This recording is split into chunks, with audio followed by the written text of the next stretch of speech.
Support for First Coast Connect is provided in part by Baptist Health and North Florida TPO. Welcome to First Coast Connect. I'm Ann Schindler. Today, disrupting demand for sex trafficking.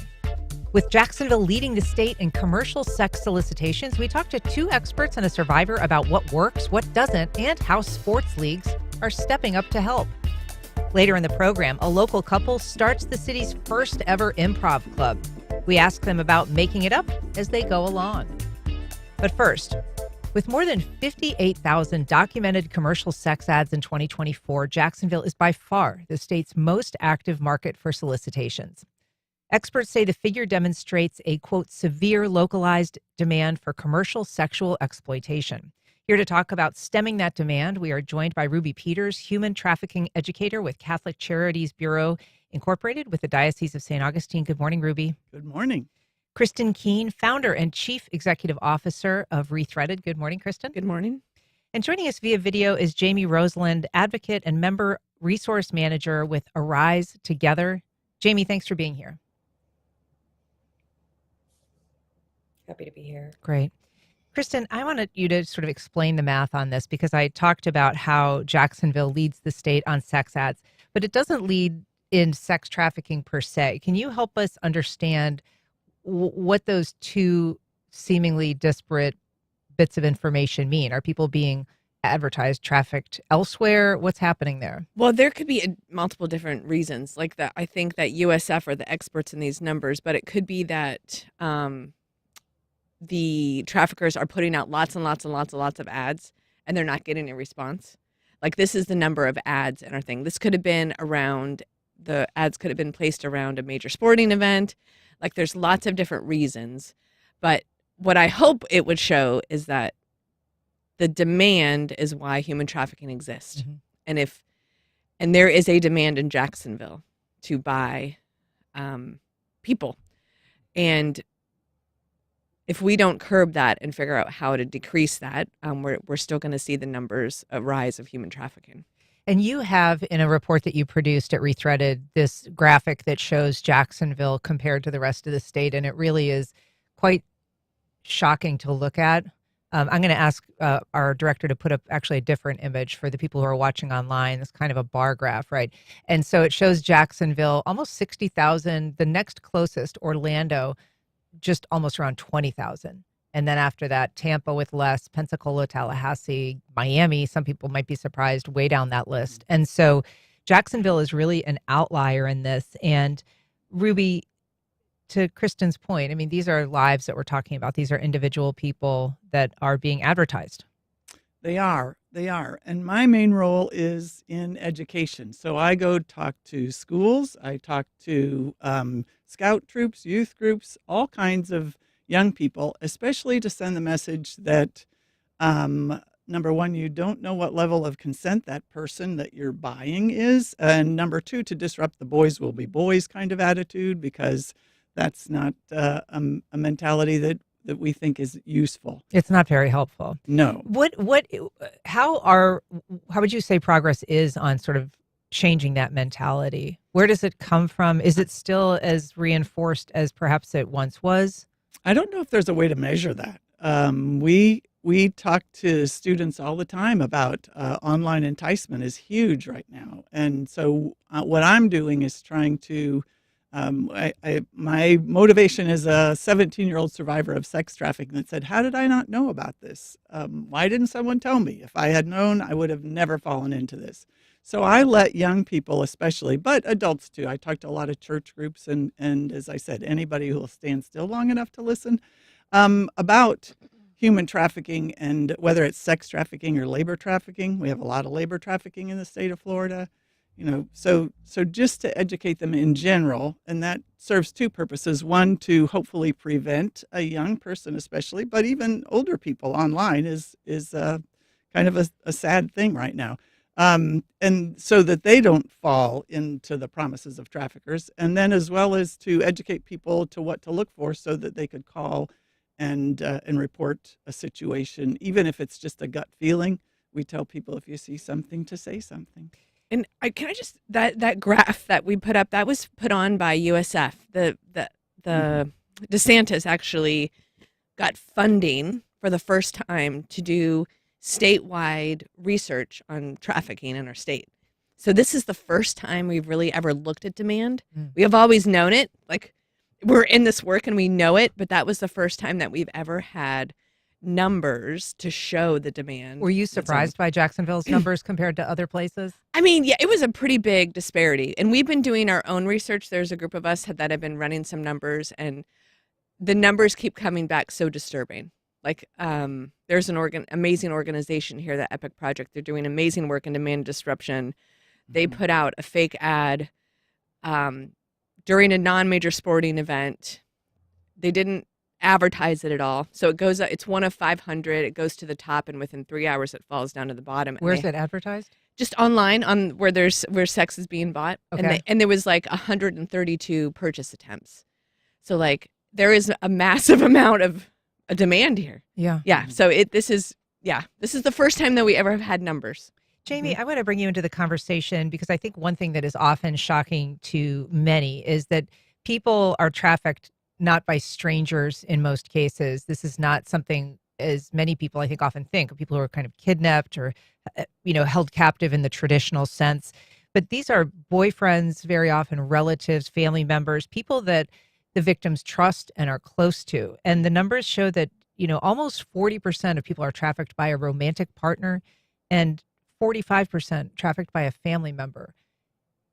Getting interceding in there when the vulnerability is so obvious, it seems like it would be just a really tall order. Can you talk about what you encounter in your work and in your experience in terms of, how those familial bonds or those romantic and relationship bonds complicate trying to extricate people from trafficking?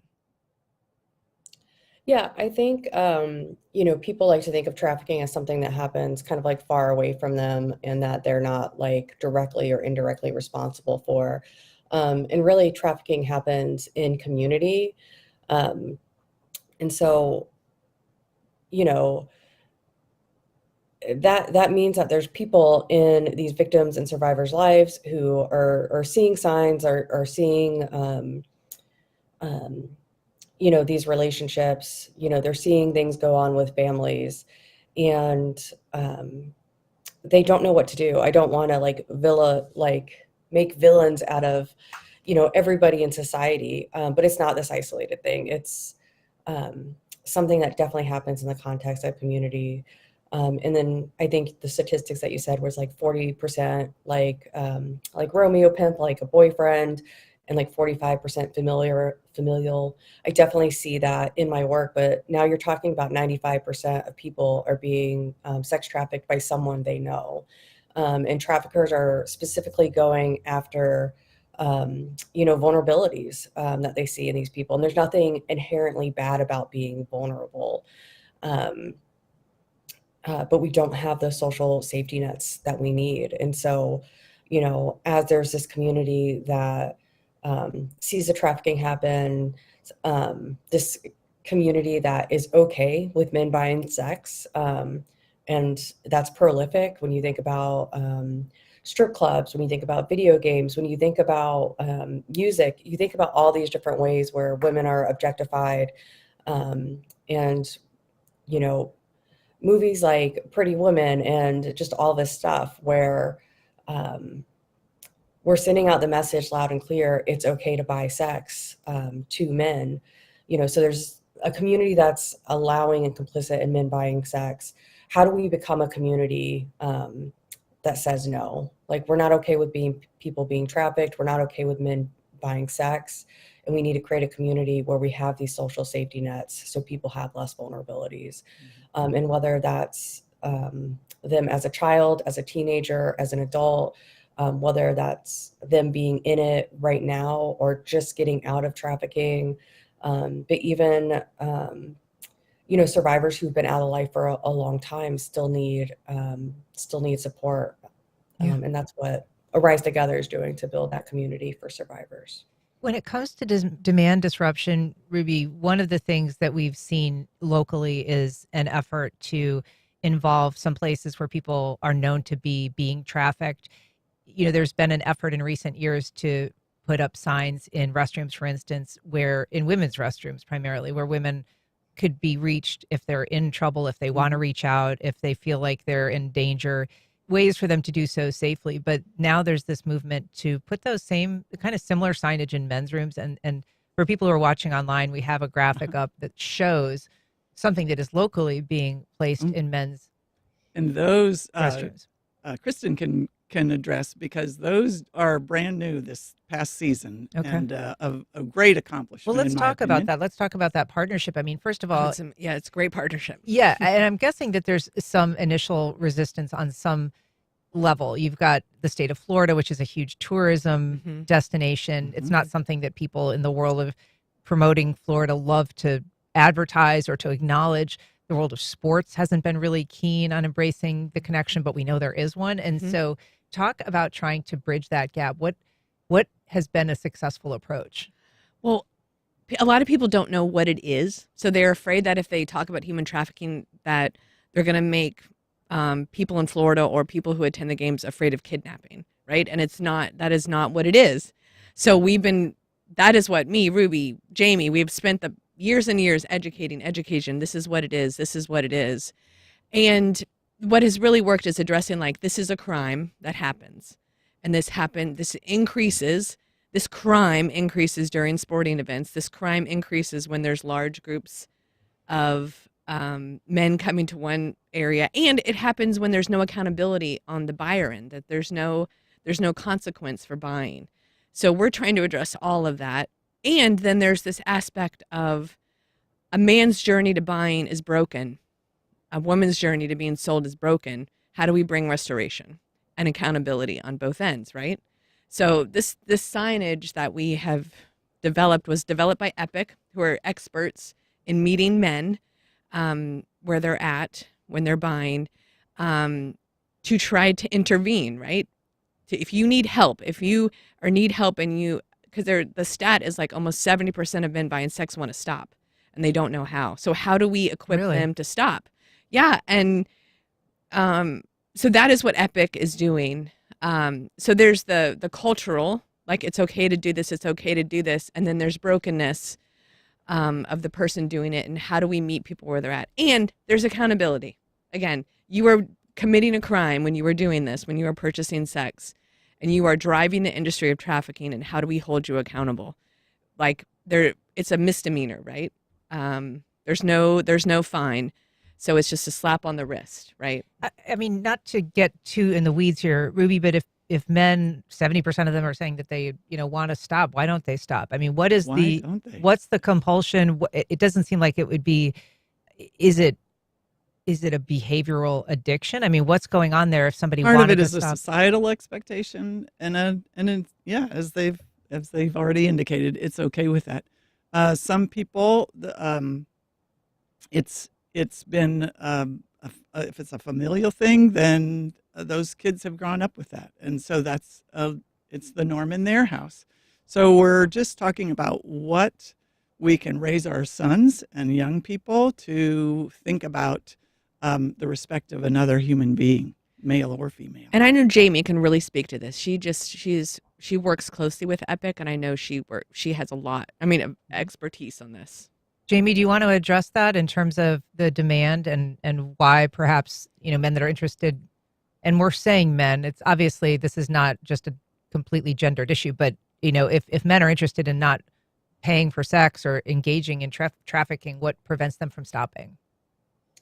Yeah, I just over this weekend, I had the opportunity to be with the Epic project as they were training 2 new teams to do operations in both Jacksonville and Orlando. And some of the things that they have found in their research is a lot of men, we talk about this like brokenness, and we talk about, this male loneliness epidemic, right? Where they are feeling insecure in their ability to provide, insecure in their relationships. They don't feel like they're getting what they need and deserve. And so, sex buying, is on this continuum of, people aren't, starting with, going out to buy a person on a regular basis, on a weekly basis. People, it starts off with, you know, watching porn, and then it, and this is not everybody's path, but it is, certainly where things can lead, and then to watching something more extreme, and then feeling like, the watching isn't enough. Now I need to be doing. And so then they, go out to buy sex. So it's this escalation of behavior that happens over time. And then, yeah, the EPIC project research shows that, most men don't want to be buying sex. And, I think it operates a lot like an addiction. I think there's definitely like outliers, where there's men who are prolific in this and extremely violent, and they might have different motives. But for the bulk of people buying sex, this is something they don't want to be doing, and they don't know how to stop. Well, Kristin, I want to ask you about that, because if we're talking about demand disruption, we're saying that this huge portion of men don't want to be doing what they're doing. What efforts are being made to reach them and to offer them an off-ramp or an outlet or help? Well, it started with the sign, right? On the sign, if you read it, is here's how you get help. And there's access to counselors, groups, sex anonymous, like there's a lot of resources. So that's the first thing, resource. And then what EPIC is doing is that they're intercepting phone calls and meeting men where they're at and asking customers, why are you doing this? What's going on in your life? And intercepting it. So that's like the direct service. And then on the other avenues is that we're working with JSO. They've been doing a great job. They've been doing reverse stings. So instead of arresting the person being sold, they're arresting the buyer and holding them accountable, and making that very public. So there will be a consequence if you purchase someone, if you break the law. And that is starting to be more common. And ideally what we're looking for is a change in attitude and the survival model, right? Where the buyer is held accountable and the person being sold is offered services. That's the direction that we're heading to. I want to make a couple of points, because we're getting some questions, and I know we have a call on the same topic. So I'll just kind of run through a couple of them. One, let me start at the beginning. We've got a Chris on Facebook saying, I truly believe legalizing sex work could be a solution. Adding, I'm not a fan of shaming sex work. Sex work is real work. There is a difference between sex work and sex trafficking. And we also have a call from someone in Mandarin who'd like to remain anonymous. Go ahead, please. Yes, hi. I just wanted to echo that comment. I hear your guests saying things like all men who purchase are furthering trafficking, and that just simply isn't true. There are grown, consenting adults who willingly and enjoyingly participate in this. It is a profession.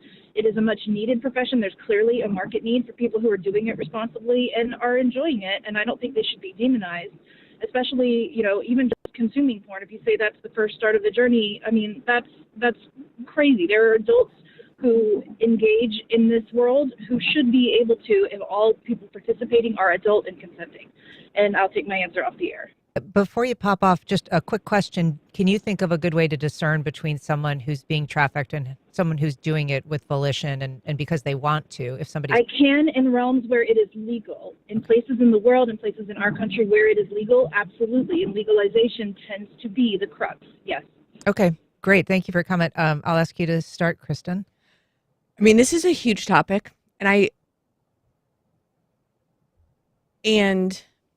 know, I was like, I want to be careful to make sure we know what we agree on, right? That we agree that trafficking a person against their will and having sex, and this enters the complexity of trafficking, right? Trafficking is the use of force, fraud, or coercion to perform a sex act for profit, and in all the studies, it's 75 to 95% of women who end up in the commercial sex trade industry have been victims of sexual abuse, and it's perpetuated as normal, right? And I don't want to demonize anybody, right? And there's studies show that 90% of women want to leave the life, and they don't know how to leave the life. And there is this force, fraud, or coercion, right, is the definition of trafficking. And a lot of women that speak at Rethreaded as like, once money gets introduced, how do you determine coercion, right? Because they were vulnerable. And then the money is introduced, and is that the coercion, right? So it is a very, I don't want to demonize anyone, right? I want to bring both people life. And the solution is community and bringing people to wholeness. Jamie, can I ask you to jump in on that and just, talk a little bit about what you hear and have seen, and when it comes to being voluntary in the life, being somebody that is a willing participant, to the point of our commenter, there are people choosing to do this. It is a choice that they should be allowed to make, in her perspective, as a consenting adult. Yeah, this isn't a new idea or a new conversation. It's definitely something that's been happening in and around the anti-trafficking movement for quite some time. I think, one thing to consider is kind of going back to, this is not something that happened in isolation between, two consenting adults, or, someone who's not consenting and someone who is. This is something that is happening at a societal level. And so the demand for sex is so great that there are not enough people who would willingly engage in sex work in a consenting, empowering way to fulfill that demand. So what happens is the most vulnerable people in our society end up getting wrapped up in this. And when you think about the most vulnerable, we start talking about, children, kids in foster care. And so that's one thing to consider, is this isn't an isolated thing between two consenting adults. This is a massive industry that there's just not enough consenting people to fill the demand. So therefore people are going to be harmed.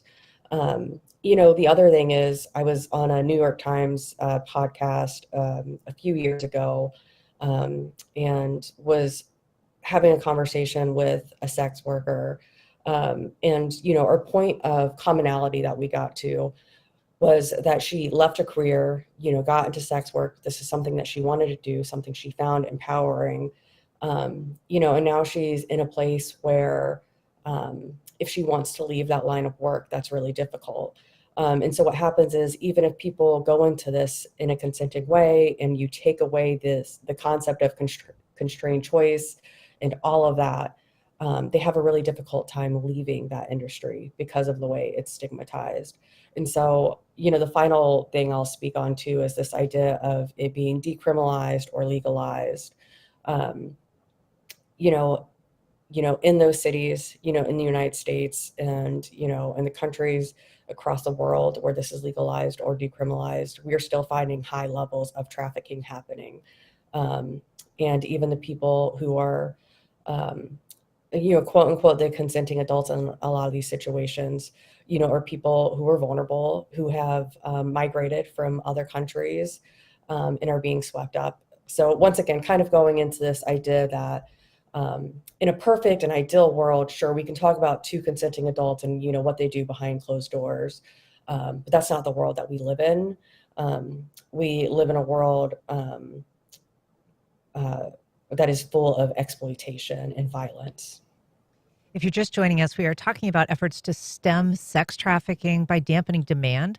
If you have questions or comments, you can join our conversation at 904-549-2937, or you can go to firstcoastconnect.org to find other ways to connect with us. We've got a call from Shamari in Southwest Jacksonville. Good morning, Shamari. Go ahead.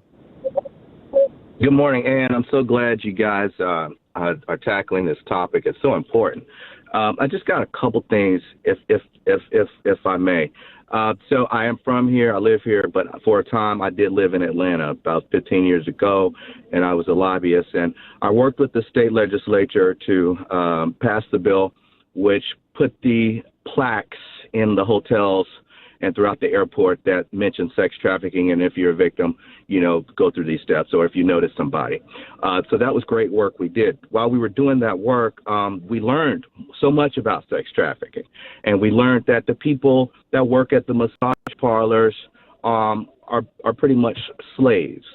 So, and so through that, and as they're talking about Epic and how do you quell the demand, you have to have honest conversations. And so one conversation I had with some of my circle of friends that were men that I knew that went to those parlors was I had to educate them and tell them that those people are slaves, and I can't, and if you're going to continue to go to these places, we can't be friends.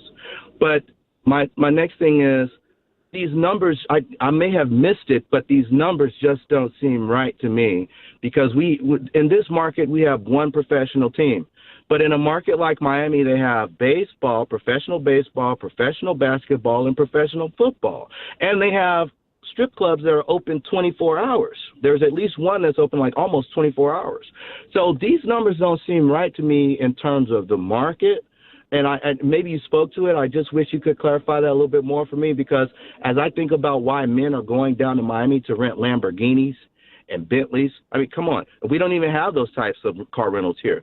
The next thing is, during the Super Bowl, when we had the Super Bowl here in Jacksonville, there was a guy that came in from a radio station in New York, and one comment that he made was, Jacksonville will never get another Super Bowl because they won't accept the underbelly that comes with professional sports. And so when we're putting the types of dollars into the stadium and to upgrading that corridor over there, what do you think is going to happen? If we're trying to grow the entertainment complex here, how are we going to decrease the sex trafficking? Gotcha. Shamari, thanks for your comment and sort of your informed perspective there. I mean, the first question about, the numbers and how we're not talking necessarily about Jacksonville as being the capital of sex trafficking. That is not the case. This is in terms of the ads or the solicitations that we're seeing. Yeah. But it is the intersection of a lot of travel and traffic here. And you also have a map that sort of shows the hot spots in this area in terms of hotels and motels that are troubled, and we're showing that on our screen. But what is it about Jacksonville? I mean, how does it compare to other places? We're ranked 3rd in the state for reported cases of human trafficking. Okay. And again, I'm going to clarify, the data is very new. This is the first year that they have data.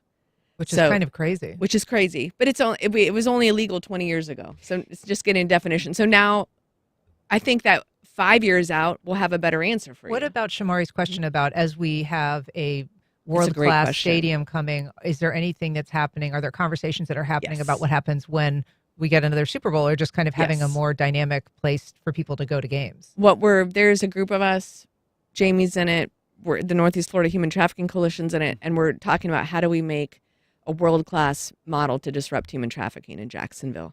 And that includes is the team a part of that? The team has been supportive, right? But really it's the current administration, the nonprofits, JSO, I mean, all working together collaboratively. Like when Jamie said, this is a community issue. So like the sports teams can't solve it, right? It's going to be us solving it and creating the best survivor exit strategy, right? To get survivors out of the life as quickly and safely as possible to services. And how do we make it as difficult as possible for sex buying to happen? And if we could do those two things in our city, we could have a model that creates a safe place for everybody. And that's a great question. As we grow in entertainment, we have to ask the question, right? How are we going to do this? Because that's a reality. And I love that you're asking that. Yeah. Do we need to have an underbelly? Can everyone address the underbelly? Can we raise ourselves up as respecting other people and looking at the world from the top? I want to ask you, because of the outreach you do, Ruby, and you come into contact with a lot of people and young people as well, there are technological changes that are making this more difficult, I would say, not only in terms of enforcement and tracking, because a lot of it can happen behind the screen, as it were, but also the idea of people engaging voluntarily, and whether that's people who are, posting videos and things of themselves or creating something like an OnlyFans site at a very young age. And that's something that happens. Supposed to be empowering to that person, but it can turn dark. And so you just don't know.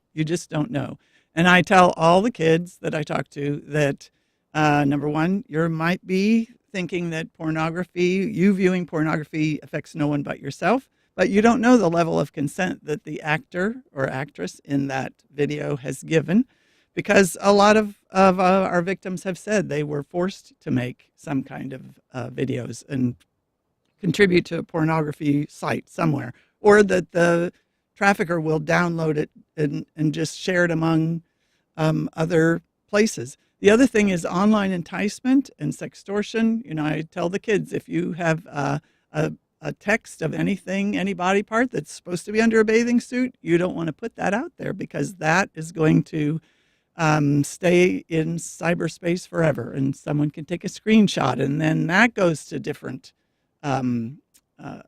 underbelly places. Sure. So, But I mean, the age, Jamie, of AI has made sextortion more complicated too, because images and videos can be created even without someone's consent that appear to be, them engaging in something that they wouldn't want out there. And so that can also create additional pathways for exploitation or extortion.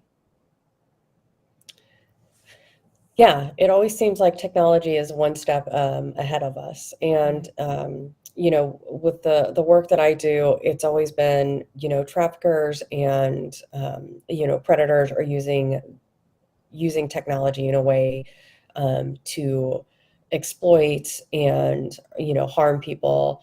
And so the question now becomes, like, as technology continues to evolve, is how do we use these same platforms to go against it? And so an example is like social media, creating digital outreach campaigns, creating really content-rich websites where, victims and survivors can go to connect with resources or have a better understanding of their experience.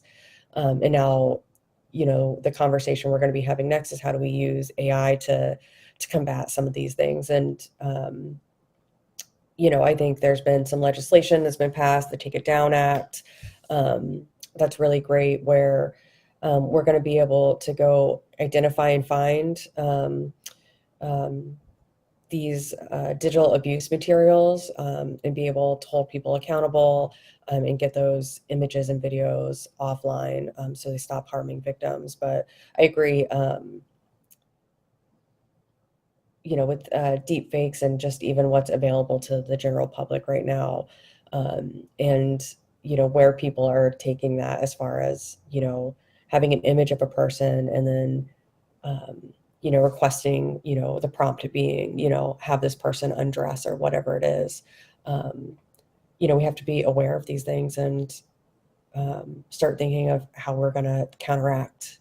And can I just jump in and say, a minor does not have to prove force, fraud, or coercion, either for sex or labor trafficking. Kristin, I want to ask you, you talked about working with the administration, and in terms of the Take It Down Act, one of the big advocates behind that was our former mayor, because his daughter was a victim of that. Yes. And I'm curious if you're seeing, because of sort of the omnipresence of this, victims are not obviously aligned with any political party. This is a universal problem. What has that particular fact of, that localized crime that happened to the child of a very prominent person been helpful at all to get the message out? Or are you seeing, more sort of bipartisan interest in the issue? This is a bipartisan issue. And since Rethreaded's inception, every cabinet, help me. Administration has been supportive, and every administration keeps doing more and more and more. As we have more knowledge of how it's happening and what's happening, each administration has supported the work more and more. And that makes a huge difference, because that helps change the culture of the city. That helps move things along. That helps move legislation along. It creates a community that can bring the change about that we need to see. All right. I want to take a quick call from Tiffany downtown. Tiffany, go ahead. Yes, hi. This question is actually for Ruby.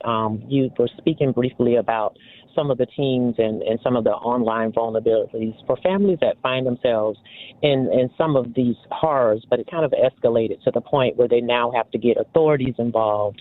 What resources are out there for families to be able to really help their teens when they find things on the phone and it's been happening for not just months but for years? Are there any resources that families can tap into where they can get some help for both themselves as the parent and for that child? Yes, the Northeast Florida Human Trafficking Coalition has a whole page of resources that we put out at events and take to all table events.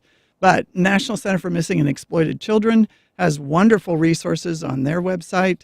A website called Fight the New Drug is all about anti-pornography and how to teach to your kids. Every post that I make says talk to your kids. Tell them what's appropriate, what's not appropriate. Tell them not to talk to strangers online. If you don't know a person in person and can touch that person, they are not your friend. And even if it says, "Oh, I'm a friend of Ruby's," she's not your friend. We're going to have to leave it there. Ruby Peters, Kristin Keen, Jamie Roseland via video. Thanks so much for being here. Really appreciate it. Thank you. All right. Up next, we talk to the founders of Jacksonville's first ever brick and mortar improv comedy club.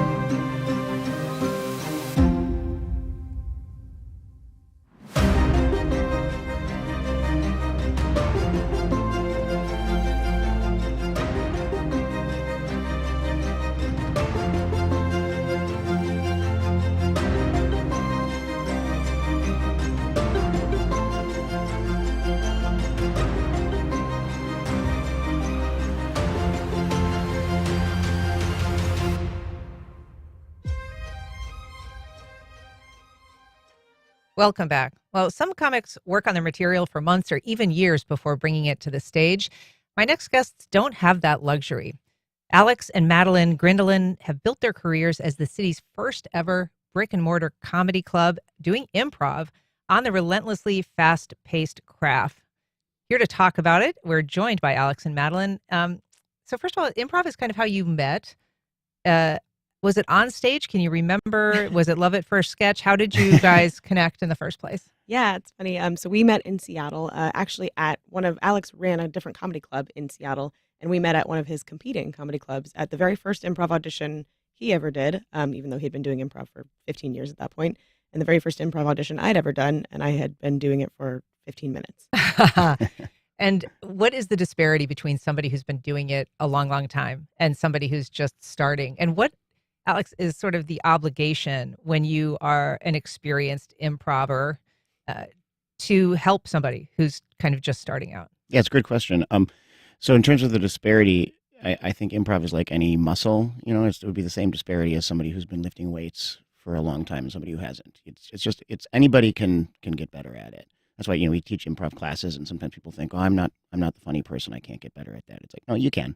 You can. And our main teacher, who's one of my best friends in the world, who I've known since I was 16 years old, he's a former Marine, and he's got a very effective teaching strategy. He's got, but it's not scary. It's not scary. Don't make it sound scary. He's the sweetest Marine you'll ever meet. It's true.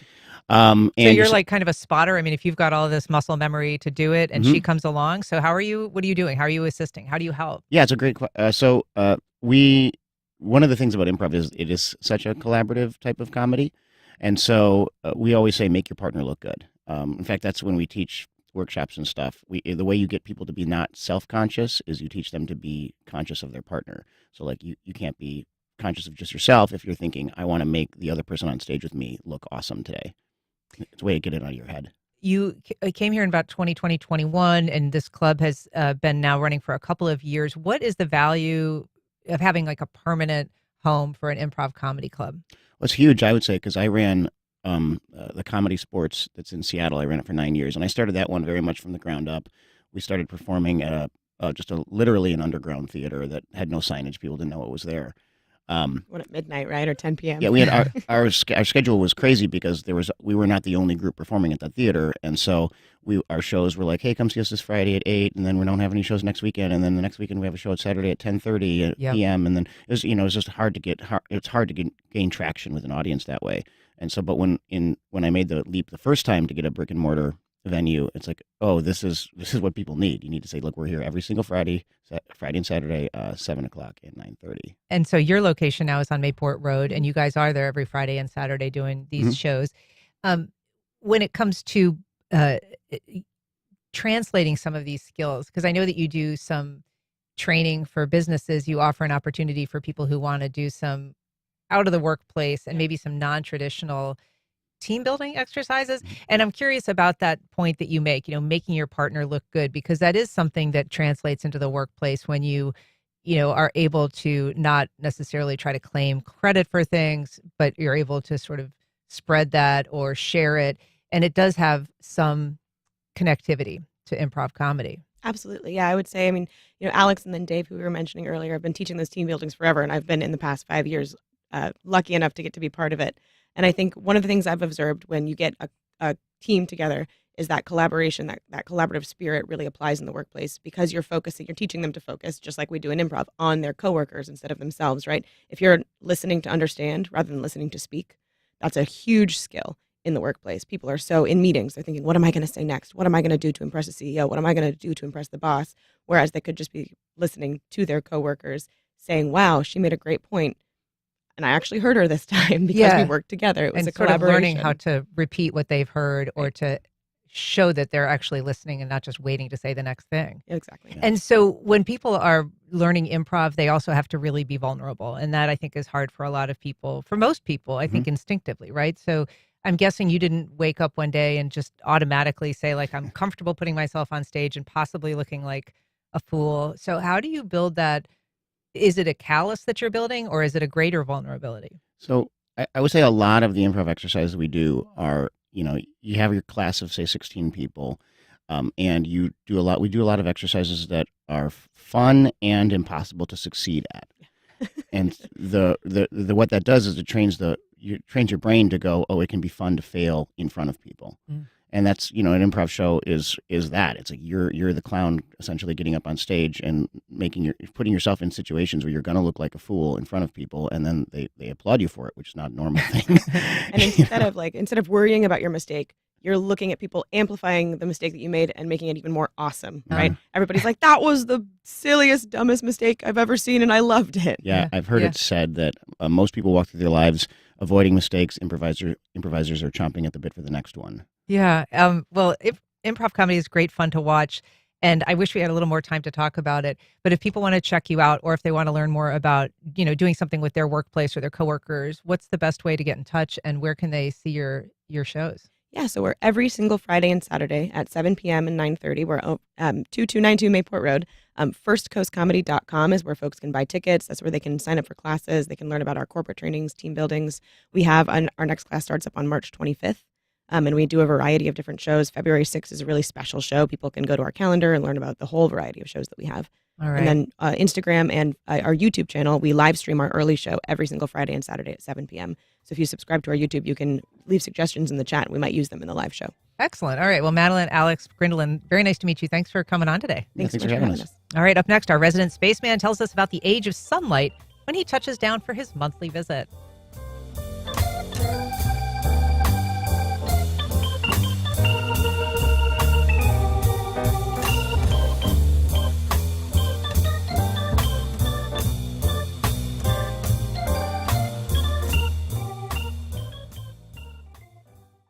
Scenic Jacksonville presents the Great Cities Symposium on February 5th. Victor Dover, city builder and town planner, shares how he has transformed cities, streets, and neighborhoods through urban design across the U.S. Tickets available at scenicjacksonville.org.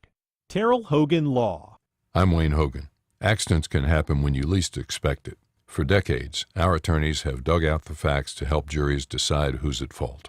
More at terrellhoganlaw.com. On the next Fresh Air, Brooke Neville was a producer at Today working with Matt Lauer when she says he sexually assaulted her. In her new memoir, Unspeakable Things, she writes about that, the consequences of coming forward, and how sexual assault has been covered by the media. Join us. Today at noon on WJCT News 89.9.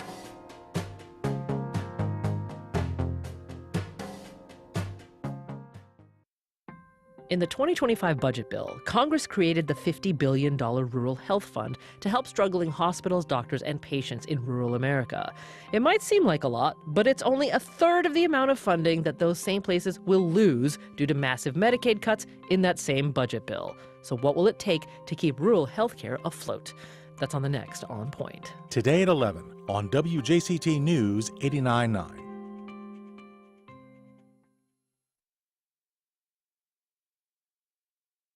Nearly 1 year ago, an Army Black Hawk helicopter collided midair with a commercial jet on approach into Washington, D.C., killing 67 people. In a new report, the National Transportation Safety Board calls the accident 100% preventable. Are we doing enough to keep our skies safe? That's next time on 1A. Today, starting at 10 on WJCT News 89.9.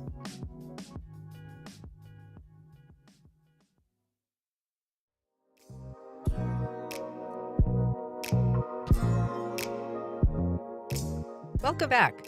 Just how old is the sunlight that you saw at sunrise this morning? Well, the answer is a lot more complicated than you might think. And here to talk about it is Eddie Whistler, Director of Planetarium and Outreach at the Museum of Science and History, and our resident spaceman, Eddie. And it's every month. I love coming out here to talk something cool like this. Happy January. Happy January. It felt cool.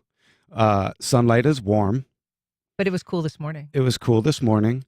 And the story of the travel of the light from the sun is also very cool. So I'm going to push back because we all know that the speed of light is very, very fast. Yes. And so how long does it actually take sunlight to get from the surface of the sun to the surface of the earth? Not that long. The sun is 8 light minutes away. Okay. 8 light minutes. Yeah. So that's a distance. The moon is 1.3 light seconds away. So shine a laser, high power, on the surface of the moon. It takes 1.3 seconds for the light to get to us. The sun is 8 light minutes away, but that betrays a much deeper story, because where would you say that light from the sun is actually generated? Like, where's the engine of the sun? Well, I'm guessing it's somewhere inside. Inside, in its core. That's where all the pressure is. That's where stuff is being pressed together. And in this nuclear fusion that takes place in the core, that's where photons of light are generated. You with me? So far. And so we imagine that light generated in the core gets to the surface and then shoots out towards the earth. And that's true. And it takes 8 light minutes to do that. So how long does it take to get from the core to the surface? The short answer is anywhere from tens of thousands of years to millions of years. Wow. And the reason is because things are just so packed dense. In space, it's empty. It's like throwing a billiard ball through a warehouse. Like, there's nothing that's going to interact with that billiard ball. But if you pack a warehouse with other nearby objects, that billiard ball is going to ping around all over the place and Inside take random walks. The Amazon warehouse, it's going to be a harder journey to get out. Harder journey to get out. One of the cool ways to think about it is like a whisper trying to make, or a rumor making its way out of a football stadium at halftime, right? Wow. Like, it can interact with the other people around, but it takes a while for that rumor to make its way out. And so that's how it goes. And so it's a statistical calculation that you have to make, one of probability.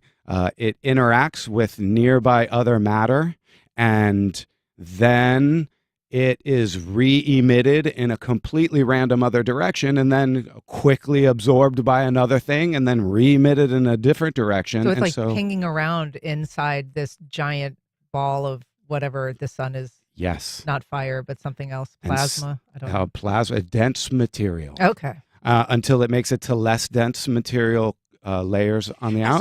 So how long have we known that this is how light is transmitted from the sun to where we are? Oh, goodness. So I don't know the history of putting this, practically. Well, I suppose it could have happened little at a time in terms of discoveries that you make about light and about the density of matter and so on and so forth, or it is all put together by one person, one brain. The process of us learning about this little tidbit could be any of the ways that science is discovered. And we know, I just don't know. And so colloquially, how do people know about this process? I mean, this is the kind of thing that you teach when you go around to schools and you're teaching young minds about interesting things. Yeah, because it's exactly that. These are the low-hanging fruit that like really open up your brain to think about things. When you see the starlight that lights up our daytime sky, we know that comes from the sun. Okay. Exactly. Call sunlight starlight and open up the blinds in the morning and let in a little bit of starshine. Uh-huh. Get starburn next time you go to the beach.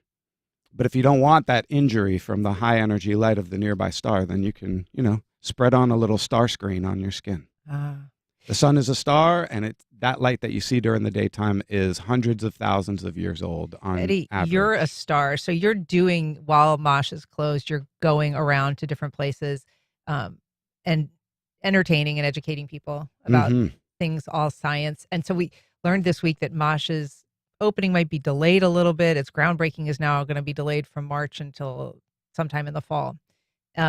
While that's happening, though, where are you going? And if people are interested in kind of hounding you or tracking you down to get some access to that weird brain of yours, how can they do that? Yeah, I spill the weird brain out in presentations and inside of a mobile planetarium that go to people. And you can interact with our website in order to just like put in an inquiry. Eventually, you'll wind up talking to me, and we set up the details of the program that you might need at a school, or lots of work in this past year at retirement communities, visiting a lot of these different places where people are interested in setting up events where we can learn and have fun and enjoy the universe together. That's really what it's about. Well, we always enjoy having you. Eddie Whistler, Director of Planetarium and Outreach at the Museum of Science and History. Thanks for being here. I love it. Thank you. And that's our program. Thank you for listening. If you missed anything, you can find all of our past and current programs at firstcoastconnect.org. First Coast Connect is produced by Stacey Bennett. She's back. Our associate producer is Isabella Casapow. Our show is directed by Brady Corum, and our theme music is performed by Club de Belugas. Please join us Friday for our Week in Review. We're going to be talking about the downtown bar business, from extended hours to the closing of Intuition. I'm Ann Schindler. You've been listening to First Coast Connect on WJCT News 89.9.